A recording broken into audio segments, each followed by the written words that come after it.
구멍난 복음, 온전한 복음. 누가복음 16장 19부터 21절. 한 부자가 있어 자색 옷과 고운 베옷을 입고 날마다 호화롭게 즐기더라. 그런데 나사로라 이름하는 한 거지가 헌데투성이로 그의 대문 앞에 버려진 채 그 부자의 상에서 떨어지는 것으로 배불리려 하며 심지어 개들이 와서 그 헌데를 핥더라.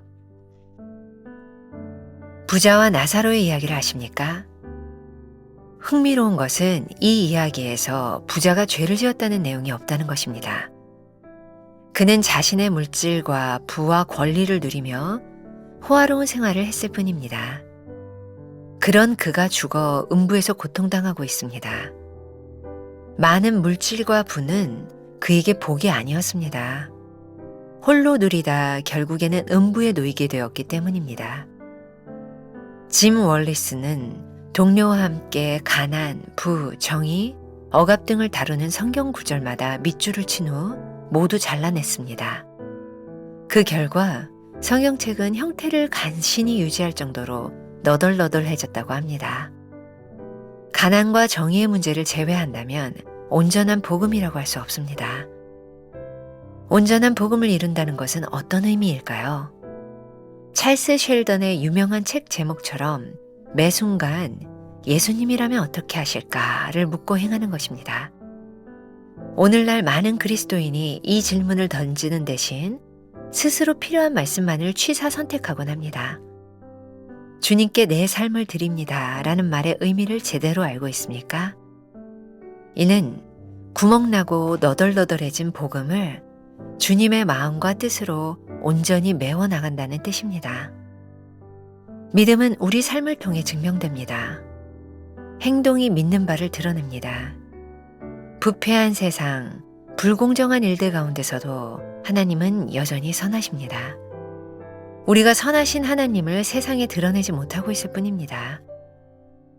세상 속에서 주님의 뜻대로 살아감으로써 구멍난 복음들을 하나하나 메워가야 합니다. 복음은 간직하는 것이 아니라 그대로 살며 선포하는 것입니다.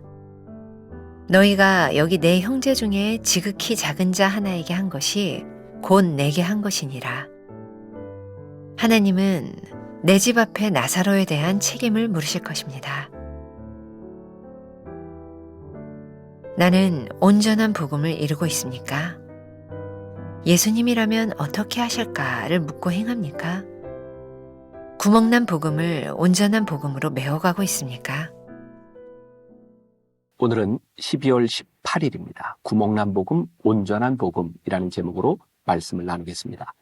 누가복음 16장 이하에 보면 우리가 잘 알고 있는 부자와 나사로에 대한 이야기가 있습니다. 오늘과 내일 두 번에 걸쳐서 이 부자와 나사로의 이야기가 우리들에게 무엇을 이야기하는가, 그 의미를 생각해 보려고 합니다. 여러분들 아시겠지만 우리는 계속해서 대강절의 의미에 대한 말씀을 나누고 있습니다. 자, 부자와 나사로의 이야기. 여러분들이 말씀을 유심히 본다면 아주 흥미로운 것을 하나 발견하게 되는데, 성경의 어디에도 부자가 죄를 지었다는 이야기가 나오지 않는다는 사실입니다. 그런데 부자는 지옥에 갔고 거지는 천국에 가 있습니다. 이 말씀이 우리들에게 무엇을 이야기하는 것일까요? 사실 요 구멍난 복음, 온전한 복음이라고 하는 이 내용은 제가 10여 년 전 대강절 설교를 하면서 리처드 스턴스의 구멍난 복음이라는 책을 보고 대강절 4주 설교를 했던 내용 중에 하나입니다. 그 책에 보면 짐 월리스라고 하는 사람이 동료와 함께 가난, 부, 정의, 억압 등을 다루는 성경 구절마다 밑줄을 친 후 모두 잘라냈다고 하죠. 그 결과 성경책은 간신히 성경책의 형태를 유지한 너덜너덜한 책이 되어버렸다는 거죠.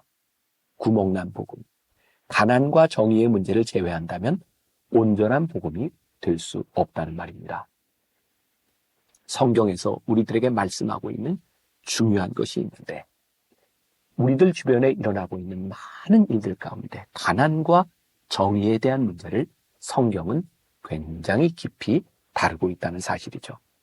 그렇다면 우리들이 온전한 복음을 이룬다고 하는 것, 그것은 어떤 의미일까? 그리고 어떤 의미에서 한국 교회는, 우리 교회는, 우리의 신앙은 복음과 멀어져 있는가? 올해 들어서 저는 잘 알지 못하지만 제가 언젠가도 설교 시간에 한번 인용한 적이 있는데 가수 지올 팍이라는 사람이 크리스찬이라고 하는 노래, 랩인가요? 아무튼 그것을 발표해서 굉장히 화제가 되었던 적이 있습니다. 이 노래의 가사의 내용은 위선적인 크리스찬의 이중성을 드러내고 있는 부분이라고 하죠. 어찌 보면 크리스찬들을 비판하고 있는 것 같지만 본질적인 그리스도인의 모습이 무엇인지를 역설적으로 보여주고 있는 그런 노래이기도 합니다. 영어로 되어 있는 가사인데요. 한국말로 이런 내용입니다. 돈은 내 기분을 더 좋게 만들지. 난 이게 지옥행 티켓이라고 했지만 어째서야? 너는 내가 악마라고 생각해? 내가 뭔데 날 판단하는 건데 바리새인처럼 그래. 내가 가난했을 때 엄마는 스트레스 받았지만 지금은 봐봐. 돈이 나를 좋은 아들로 만들었잖아. 나는 지금 막 크리스찬 디오를 샀어. 셀럽들과 같은 바에서 건배도 하고. 근데 일요일 아침이 다가오네. 나 이제 교회 가야 돼. 나 여전히 빌어먹을 크리스찬이야. 가사의 화자는 사실 크게 잘못한 것이 없는지도 모릅니다. 여느 사람들과 다름없이 돈을 좋아하고 명품을 즐겨 구매합니다. 유명인들과 어울리며 술을 마십니다. 그런데 세상 사람들의 눈에는 보이는 것입니다. 예수님께서 말씀하신 복음은 이런 것들이 아니라는 사실을 말입니다. 부를 갖고 즐거움을 누리는 것이 잘못된 것은 아닙니다. 그러나 단순히 주일 아침이 되면 예배당에 나가 예배를 드리고 삶 속에서는 호사를 누리며 자신의 욕구만을 채우는 것은 나사로를 외면한 부자의 모습과 다를 바가 없습니다. 때로 우리들 주변에 미담들이 들립니다. 2014년 고가의 외제차를 손수레로 긁어 난처해진 가난한 할머니와 손주에게 오히려 길가에 주차하여 미안하다고 사과를 하고 울먹이는 아이를 달래준 차주 부부의 이야기. 2021년 실직 후 잔고가 571원에 불과하여 어린 딸의 생일에 아무것도 해줄 수 없던 한부모 아버지를 위하여 피자를 무료로 주었던 피자집 사장의 이야기. 가난한 형제에게 치킨을 주고 때로는 미용실까지 데리고 가주며 돌보아준 치킨집 사장 이야기 등 세상도 이러한 일을 합니다. 나누고 베풀고 그리고 사람들은 이런 일들을 칭찬합니다. 하물며 하나님의 말씀을 듣고 그분의 제자가 된 우리는 더욱더 구멍난 복음을 버리고 온전한 복음의 삶을 살아내야 하겠습니다. 온전한 복음을 이룬다는 그 삶의 의미는 무엇일까요? 예수님이 이 땅 위에 사셨던 것처럼 어제 그제 예수님의 마음에 대한 이야기를 나눴는데 예수님의 마음은 이런 때 어떤 마음일까를 생각하면서 예수님의 마음으로 우리 형제들에게 따뜻한 사랑을 베푸는 것, 그것이 온전한 복음을 이루어가는 삶의 모습이 되겠죠. 우리는 종종 복음을 믿음으로만 생각하는 때가 많이 있는 것 같습니다. 그런데 진짜 복음은 우리가 믿는 믿음을 우리들의 행동으로 행하는 것, 그리고 행동으로 행할 때에 구멍난 복음을 메꾸어가는 삶을 살게 되는 것이겠죠. 우리 여러분들에게 대강절을 지나며 그런 질문을 던지고 싶습니다. 여러분들의 성경의 구멍난 복음, 그것은 무엇일까요? 그리고 구멍난 복음을 메꾸는 그 일은 무엇일까요? 그래서 오늘 하나님의 숨결 마지막 문단은 이렇게 한 문장으로 되어 있어요.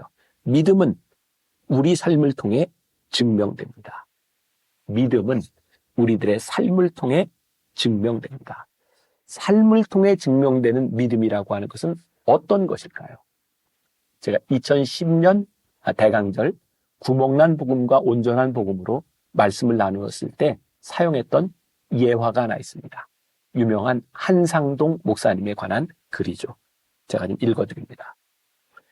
작고하신 교계의 지도자 가운데 한상동 목사님이 계셨습니다. 한 교회를 목회하셨을 뿐만 아니라 한 교단의 총회장을 역임하시며 교계에 영향력을 끼치시던 분이었습니다. 그분이 일찍이 신학교 예과에 입학하셨을 때였습니다. 어느 날 신학교 교과목을 따라서 영어 시험을 치르게 되었습니다. 성경 신학 과목이라면 설교라도 은혜스럽게 한 편 작성하고라도 시험장을 나오겠는데 시험이 외국어였으니 성령 충만한 한상동 전도사도 어쩔 도리가 없었답니다. 시험지를 앞에 놓고 한숨을 쉬며 주여를 연발하는데 이상한 일이 일어났습니다. 옆자리에 앉은 학생이 시험 답안지가 자꾸만 한상동 전도사 쪽으로 밀려 다가오는 것이었습니다. 옆에서 동료 그부의 처지를 보다 못한 학생이 자기의 영어 답안을 보도록 그의 옆으로 밀어준 것이었습니다. 이 사실을 깨달은 한상동 전도사는 그 자리에서 시험지를 덮어놓고 교실을 나갔습니다. 그리고 한편으로는 회개하였다고 합니다. 주님, 제가 평소에 살아온 삶이 어떤 것이었길래 나를 가장 잘 아는 그부가 자기의 시험지를 보여주면 제가 보고 쓸 것이라고 생각하였겠습니까? 제가 이렇게 살고서도 어떻게 목회를 하겠습니까? 영어 답안지를 보여준 그 전도사의 이름을 아는 사람은 없지만 그날 정직한 시험을 치르기 위하여 영어 답안을 백지로 제출하고 나간 그 학생이 후일 그 신학교의 학장이 되었습니다. 오늘 우리들이 물어야 하는 기본적인 질문이 있습니다. 우리가 믿고 있는 복음에 구멍이 난 것은 아닌지 말입니다. 그 물음에 대하여 우리는 추상적인 답이 아닌 우리의 삶에서 대답해야 하는 것입니다. 하나님의 숨결 중간에 보면 이런 문장이 나와 있어요. 주님께 내 삶을 드립니다 라는 말의 의미를 제대로 알고 있습니까? 이는 구멍나고 너덜너덜해진 복음을 주님의 마음과 뜻으로 온전히 메워나간다는 뜻입니다. 주님께 내 삶을 드립니다 라고 하는 것은 말이 아니라 주님께 내 삶을 드립니다 라는 것 때문에 우리들이 어떻게 살아가는가, 그것으로 구멍난 복음을 메워가는 것입니다. 주님께 내 삶을 드리고 주님을 왕이라 고백한 우리들에게 있어서 어떻게 구멍난 복음을 메워갈 수 있을지, 오늘 그것이 우리들에게 도전이 되었으면 좋겠고, 이 대강절 시즌을 지나가면서 구체적인 행동이 되었으면 좋겠어요. 세 번째 문단에 보면 믿음은 우리 삶을 통해 증명됩니다 라고 되어 있죠. 믿음은 우리들 속에 간직하는 것이 아니라 믿음은 우리들의 믿는 바를 표현하고 살아가는 것이죠. 그런 얘기 들어보셨죠? 요즘 사람들은 복음을 들으려 하지 않습니다. 그들은 눈으로 복음을 보고 싶어 합니다. 구멍난 복음을 메꾸는 것은 우리들이 믿는 믿음 복음이 아니라 우리들이 믿는 복음을 살아내는 것이라는 것이죠. 결론적으로 한 가지 이야기를 읽으며 오늘 말씀을 마치려고 합니다. 탈무드에 아주 좋은 이야기가 하나 나옵니다. 어떤 아버지가 아들에게 이르기를 이웃집에 가서 낫을 빌려오라고 했습니다. 아들이 돌아와서 말합니다. 분명히 낫이 있는데 안 빌려주던데요. 며칠이 지났습니다. 이번에는 거꾸로 그 이웃집에서 낫을 빌리러 왔습니다. 그런데 아버지는 그냥 낫을 빌려주라고 이릅니다. 아들이 화가 났습니다. 말도 안 됩니다. 며칠 전 일을 생각해 보세요. 빌려주지 마세요. 하지만 아버지는 아들에게 다음과 같이 이릅니다. 저 집에서 빌려주지 않았기 때문에 우리 집에서도 빌려줄 수 없다면 이것은 복수다. 저 집에서 우리에게 낫을 빌려주지는 않았지만 그런데도 저 집에 낫을 빌려준다고 말하면서 빌려준다면 그것은 증오다. 거절당했다는 것을 다 잊어버리고 아무 상관없이 깨끗한 마음으로 상대가 그저 낫이 필요하니까 빌려준다는 마음으로 빌려준다면 그것이 긍휼이다. 마태복음 9장 13절의 말씀. 너희는 가서 내가 긍휼을 원하고 제사를 원하지 아니하노라 하신 뜻이 무엇인지 배우라. 긍휼이 있어야 기도의 응답이 있고 하나님의 일상적인 삶의 은총도 있고 예배를 통해서 하나님의 음성이 들리고 하나님을 만나는 역사가 있다는 말씀입니다. 오늘 여러분들에게 구멍난 복음을 메우는 일이 무엇인지를 구체적으로 살아내는 하루가 될 수 있기를 주님의 이름으로 간절히 축원합니다. 기도하겠습니다. 부자와 나사로의 이야기를 우리들에게 주셨습니다. 부자는 죄를 짓지 않았다고 생각했지만 그는 지옥에 있었습니다. 그는 복음을 알고 있었지만 복음을 살아내지 못한 사람이고, 복음을 살아내지 못한 사람은 구멍난 복음을 가지고 하나님 나라에 갈 자격이 없다는 말씀입니다. 오늘 이 말씀이 우리들에게 도전이 됩니다. 네가 믿는 바를 살아내라. 오늘 우리들의 삶 한가운데서 구멍난 복음을 메우는 역사가 일어나게 하여 주옵소서. 예수님의 이름으로 기도했습니다. 아멘.